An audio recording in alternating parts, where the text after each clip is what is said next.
Hi, this is Mark again. Welcome back to QM Kung Fu. Continuing our principles video series, I'm going to start a short series on the Chum Kill. So the key principles of the second form. It's my favourite Wing Chun form. I like it. It's like the power generation, sort of turning, stepping, kicking form, basically, if that sums up the key bits. So let's get on with the principles.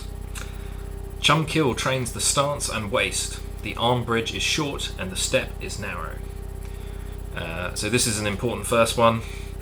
Chum Kiu trains the stance and waist.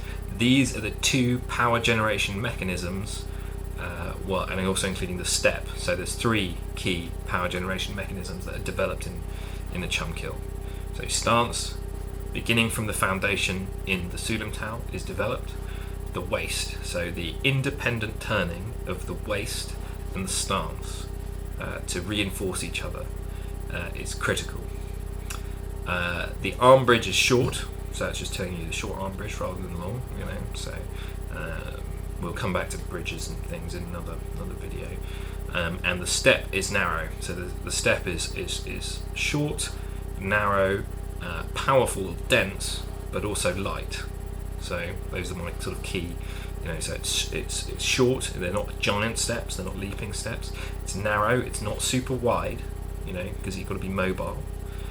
It's light though, so you're not super heavy on your feet, but it's dense, right? So when you move, your body mass moves with you.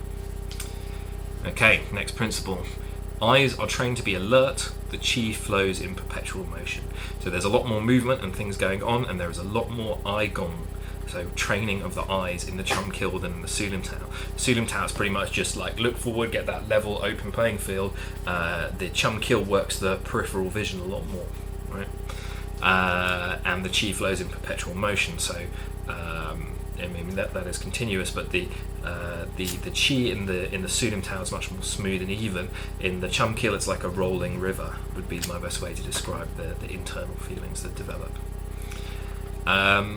Strive to remain calm in the midst of motion, loosen up the muscles and relax the mind. So the Chum Kiu is an energetic form, it's a dynamic form, but your mind must remain calm and even throughout, right? Even though all sorts of things are going on and you're punching and chopping and things are going all over the place, your mind is calm, yeah? And again, we've got this repeated emphasis to loosen up the muscles, so that you're relaxed. It's relaxed throwing or thrusting power, and to relax the mind as well. Right, next one. Turning the stance with a circular movement will allow superior generation of power. So this is important again. So they're all important. I should stop saying that this is important. But we've got a new dimension here. So in the Sulam Tao, everything is based on a triangle, right, and straight lines. Because we now have the waist turn has begun. Waist turns are circular. Your waist is a hip. It's like a ball joint, in your hips. They don't move in triangular fashion, right? So you have a new method of moving, a circular movement, right? And this waist turn and stance turning will give you a new mechanism of generating force, and it is the important way to sort of upgrade your Sulam Tao from I feel like I've got some structure and I can sort of maybe punch okay, to I could probably hurt somebody now. So, and that's the big development from the Sulam Tao to the Chum Kiu. Right. When the opponent's arm bridge enters my arm bridge, use the escaping hand to turn around the situation.